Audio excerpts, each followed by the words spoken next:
Hi, I'm Matt, here in Michigan. And I'm Randall here in Texas. Today, Matt and I are bringing you a new movie review of Ghostbusters Afterlife, now playing in theaters.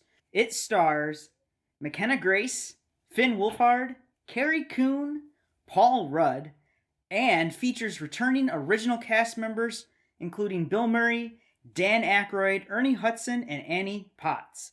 It is co-written and directed by Jason Reitman, the son of Ivan Reitman, who was the co-writer and director of the original Ghostbusters and its sequel, Ghostbusters 2.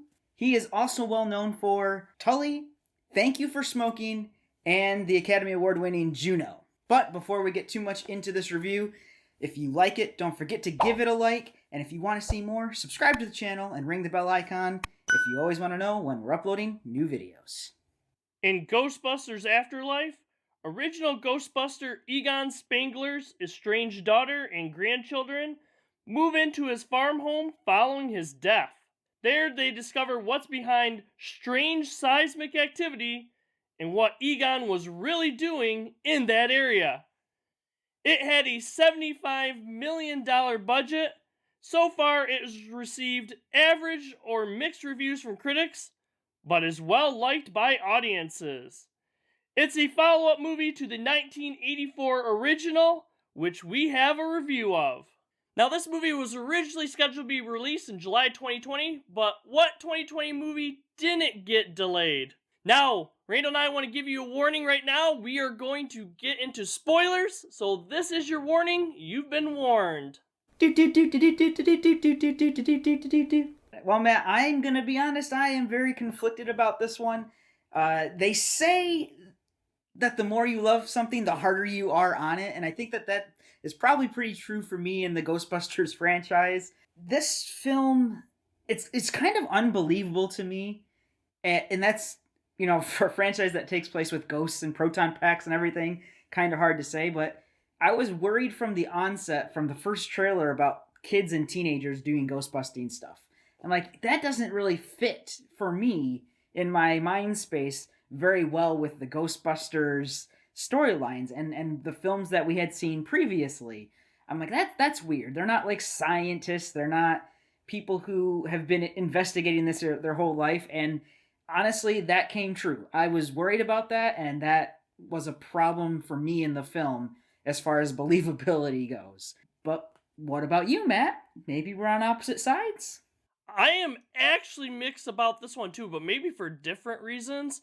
Now, this movie is full of nostalgic callbacks and stuff, but for me, a lot of them feel a bit hollow or a little forced.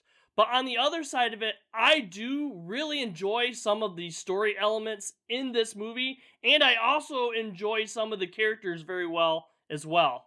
Well, we're gonna get into like the story and the characters and stuff, but I do have one more kind of first impression that because we weren't doing reviews back when episode 7 came out, I'll just say it now. This feels like an episode 7 moment for Ghostbusters. Where yes, the nostalgia spot is there. It looks familiar, it feels familiar. You get characters that legacy characters that you know and love, but they're not front and center. And those are the characters that you actually care about in the series. So why are we trying to introduce you to these new characters? That is also a problem for me in this film. Not just the ages. I mean, it's not like you can't make a good teenager kid movie, but I think upon first viewing you're like, yeah, this is fun and this reminds me of the original. But the more you think about it, the more you're like, does that really work? Alright, for me, I generally like the overall story about Egon and how he was estranged from his family and his friends, because he had like a certain mission, and a lot of people didn't believe him, kind of thought he was crazy, kind of thing. So I liked the whole, build up and everything with that, trying to figure out, well, what was Egon really into and everything. And, I liked, the different, I guess you'd say relationships, how Egon's decision really impacted those people closest to him. I like that story a bunch too. I also like the story kind of the family. It's almost like a fresh start for him to talk about Egon's daughter and his grandkids and stuff. I actually liked the story about like, hey, we're kind of struggling money wise. We're looking kind of for, some way to give us a leg up and stuff. And especially with the daughter Phoebe, kind of like a little bit of like that outsider, and maybe give her like a fresh start in a new place. So those elements of the story I actually enjoyed. Wow. I did not enjoy that part of the story. I think that they probably got that impression from my first impression segment. But what I did like was the Gozer stuff. I'm like, it makes sense to me that Gozer might have not been vanquished. That Gozer was just kind of like they closed the door on Gozer and it's trying to find a different way into the world. That storyline element made a lot of sense to me. What didn't make sense to me was of all of the Ghostbusters, Egon is the least likely to have children, let's be honest. That's not saying, anything. It's just look at the character. He's very awkward, And he doesn't even really get that, like when in the first one when, Annie Potts, which is, Janine is hitting on him. He doesn't get it. It's like way over his head. He's the least likely to have a family. But then nope, here he has a family. I don't like that. It's not even really explained at all. It's like, oh, who's the father? Who knows? Who's the father of his grandkids? Doesn't matter. I didn't like any of that stuff. I hate important unexplained plot points. The thing that I really didn't like though was the idea that Egon, a very intelligent, well-spoken person, couldn't verbalize or even show to his friends what was happening. I mean, there's a big old demon pit. It doesn't really take a lot of convincing. You're like, hey, Ray, Pete, not Ernie, Winston, come down here and look at this. There's a whole tomb down here that they could actually put their peepers on, And it's like, okay, everyone was calling him crazy, but like there's an overwhelming amount of evidence for him to prove them wrong with. That doesn't make any sense to me. Yeah, I kind of looked a little bit differently in the storyline. Like, I get what you're saying and stuff, but I didn't really focus as much, I guess, on like how it fits in with like Ghostbusters and like the original stuff. To me, I was looking more, I guess, kind of as like the story Jason Reitman was trying to tell of like personal levels or those aspects of the story. Because I think this is really trying to look at kind of like how, certain people get, so wrapped up in like their work and their job and stuff that other things that are really important to them are kind of like put to the side or, feel neglected a little bit. So like those kind of story aspects I like. I guess I'd say like the overall like looking into like how this fits in the Ghostbusters and like what, it goes with, those things and stuff. I just didn't really focus on as much to me, for the story. Well, you know me and my canon. It only works in Star Trek because it's an alternate timeline, people, okay? Alright, for me, for characters, the character that really worked for me and stuff in this movie is Phoebe. For me, this felt like the most real person, I guess you would say. Phoebe, and maybe her mom a little bit more, but I think Phoebe a little bit better. I thought the actress did a really good job, the actor did a really good job portraying this character and stuff. I thought it was believable and stuff.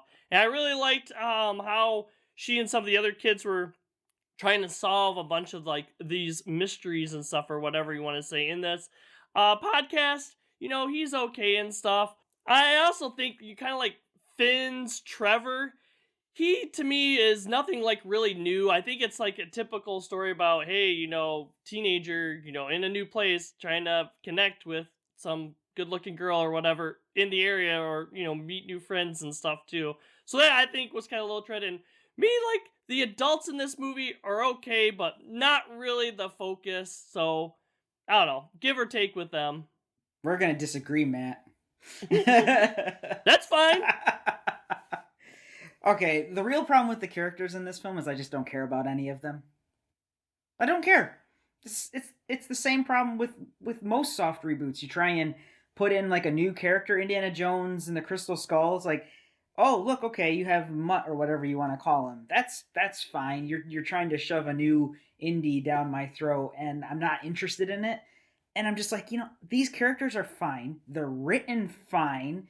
The story is fine, even if I don't particularly like some of the like plot points and stuff about how they did it. I'm interested in knowing where the legacy characters are and what the legacy characters are doing. Like that to me makes up a Ghostbusters film more than just the story having ghosts and, the Ecto one being there and all that. But I will go out of my way to agree with you on one thing. The portrayals are good. The acting is good. Paul Rudd does a fine job, but the cream of the crop, the one who just nails it out, knocks it out of the park, is McKenna. She does a fantastic job as this kind of weird, awkward, teenager coming into, this new situation with new school, new friends, and she doesn't even really make friends very easily.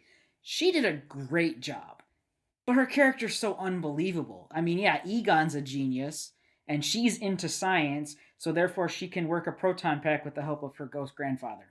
I'm sorry, the original characters, they're scientists, they've worked at this, they're grown people, they have all this experience, they're trying to run a business while at the same time like coming up with how to incarcerate a ghost and tracking ghosts and everything, like, but it's believable because here's Egon, a genius who has all of these PhDs. It's not believable when it's a 12-year-old, even if she is a genius. Well, it's kind of funny how some things like Phoebe can just like pick up and know science stuff, and then some other things it's just like I have no idea what that is kind of thing. It's kind of like they go back and forth. Like she is a genius when it's convenient, and then when it's not, she's conveniently doesn't know anything about it. So yeah, kind of interesting with that stuff too in this movie. Yeah, all the acting is good. All of the directing is very good by Jason. All of the the cinematography is good. The characters just aren't that interesting to me. To me, I think it's kind of like a separate thing. It's a little bit like I agree with a lot of stuff that you're saying. I don't think that we're really two have different. I think it's me. I'm kind of like, how is this movie without the Ghostbuster stuff? Because me personally, the Ghostbuster stuff is really what I don't like about this movie. So I think I'm taking a look more at like, all right, let's look at different elements, I guess, about this movie with the Ghostbusters stuff, which you can't really do because it's a Ghostbusters movie. But at the same time, too, I'm looking at it and I'm kind of like, yeah, like you said, all these other elements kind of like, hey, like the Kier stuff, the actor stuff, they do a pretty good job, in this film or whatever. But yeah, to me, I think Ghostbusters itself kind of detracts from this movie. I'm glad you said it because I'm on the other side of the camera over here, just like I'm gonna interrupt him. I'm gonna interrupt him. It's a Ghostbusters film, and yes, the characters do a very good job, but like in the confines of a Ghostbusters film, they don't. so frustrating. All right, for genre aspects, I'm not really sure. I guess it's a comedy adventure, I guess. Though the comedy in this movie isn't really like the same comedy that we get from the original Ghostbusters movies. Okay, so she's a dog. And heck, it's not even, like the sketch comedy that we get from the 2016 Ghostbusters movies. For me, the only comedy that's really in here is like the dad slash science jokes from Phoebe. Like those were the only things that actually made me chuckle, but nothing was really like laugh out loud funny for me. And I was just saying the other element is maybe like adventure. Adventure's okay. I guess we get, kids, in a new place and, they're working with some of the locals to try to find out, some of, mix between some of the local urban legend stuff and also what their grandpa was doing, the crazy dirt farmer. Dirt farmer, Randall. Dirt farmer. That's a perfectly good nickname from a farming community, yeah, or whatever. Rural community. Well, I mean, I'm just gonna say this is being billed as a comedy. That's the thing. When you see the new trailers, actually is what I should say. Because I remember when they released the first trailer for this and we were talking about it, and you straight up said, is this supposed to be a comedy? And I'm like, yeah, I don't know. But all of the trailers after that really played up the comedic aspects. And this movie just is not. It's just not funny. There's more drama, although bad drama, than there is comedy. Because I don't feel invested in the characters, so therefore the drama's not really there for me. Like when the mom and the kids are getting into it, I'm like, yeah, okay, whatever, sure, fine. It's not funny, but it's not really good drama, and I didn't really get a feel of adventure, honestly. It's so confined. Well, it's so confined to the small, like, Nowhereville, Summersville, Oklahoma, that there's not a ton of adventure to be had. It's not like you're going Raiders of the Lost Ark on it and skipping all over the place. None of that. So it's confusing. I guess the biggest thing is, if they wanted it to be a comedy, they should have maybe played up more comedic parts of it, and that's what the franchise is well known for, is comedy. They just chose not to do that. That's not in the script. Yeah, I agree. Some of the only other jokes I think in there is we get maybe a few like parenting jokes, where I guess it's kind of like for the people who were fans of Ghostbusters when they're like kids, they're now older, have like kids of their own and stuff. It's kind of like, yeah, I guess that that's funny. Yeah, that's right. That is kind of how parenting is, like, kind of thing. But yeah, all in all, in general, like if you're expecting kind of like the jokes that we get in the original Ghostbusters, Randall and I, we talked about this kind of in our original review too, like just the feel of that, like the jokes. I mean, that movie just brings a big smile on my face. This movie doesn't really have that for like a comedy, I would say.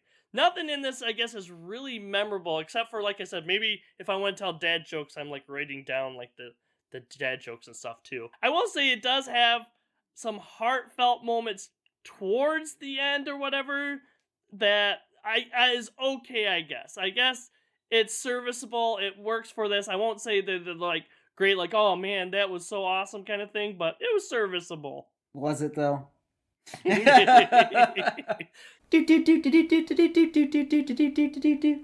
What I didn't see coming, and this was pretty hard for me. I sat for a while trying to figure it out, and really, it's just I didn't see it coming. How I just wanted it to end.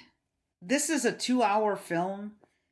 Ghostbusters 1 and 2 are like an hour and a half. They happen quickly. They're at a fast pace. They're comedies, so they're kind of like more enjoyable. This one, even near the end, when the legacy characters show up, where you get Peter Venkman and Ray and Winston, you're just kind of like, yay, they're here at the exact predictable moment. Like, I'm not surprised. When they showed up is exactly when I needed them to, or well, needed is a strong word. Exactly when I expected them to show up. And I'm just like, okay, good, yay. Let's get this done with now, please. Yeah, I was not a big fan, really, of the Ghostbusters showing up with it. I mean, yeah, it is like a callback stuff. A lot of people are like, oh, yeah, that was awesome. And it's, they're acting just like they did before. But to me, like, even some of, like, the jokes were a bit forced. Like, I think this is going to be a little bit different. I'm sure there's a lot of fans like, oh, no, I love that. That was, like, the best part. But for me, it didn't. Randall and I can only talk from our own perspectives. Like, for us, it didn't really work for that kind of stuff. But I guess what really surprised me, I guess kind of going around this, one I would say is like the music in this movie. I didn't think that the movie would kind of take like, hey, we're going to play music from the original movie during this certain scene so that you remember exactly what happened in the original movie during that scene so that you have similar feelings during this scene.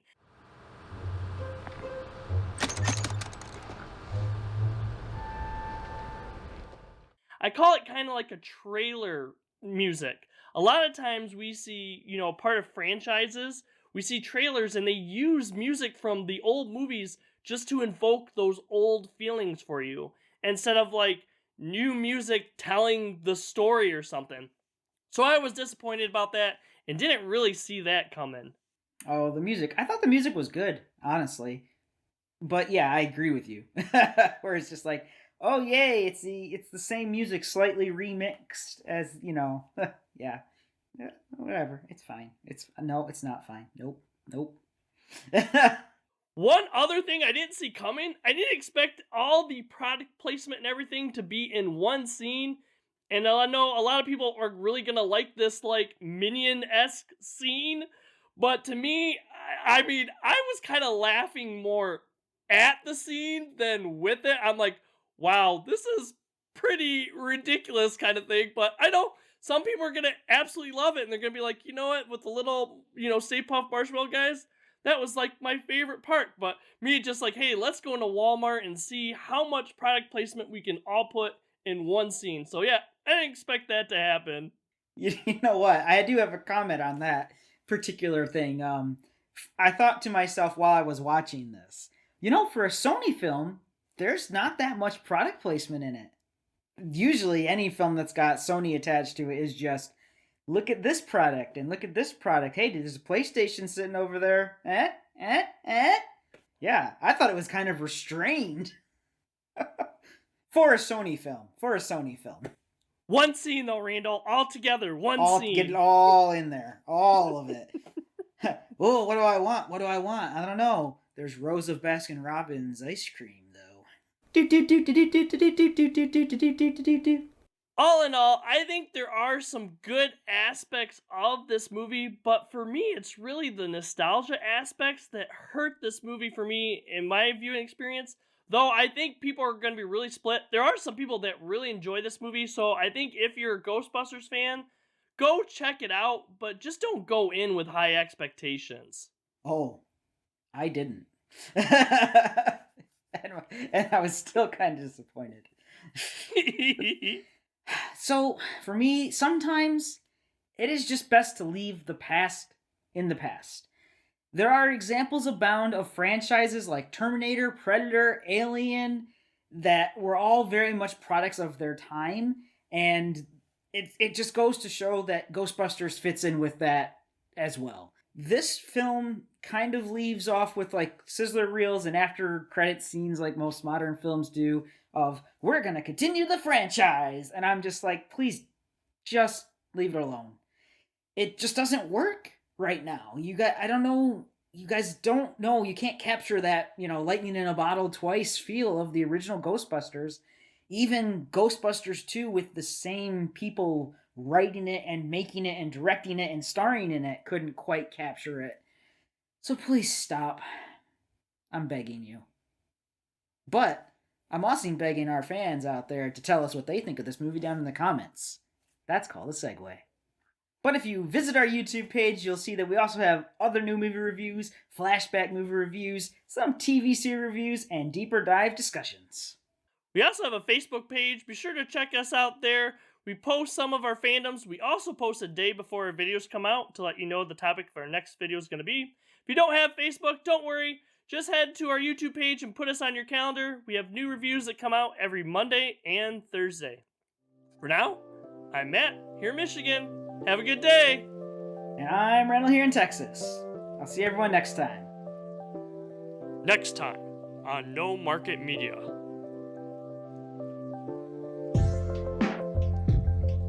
Please consider checking out some of our other videos.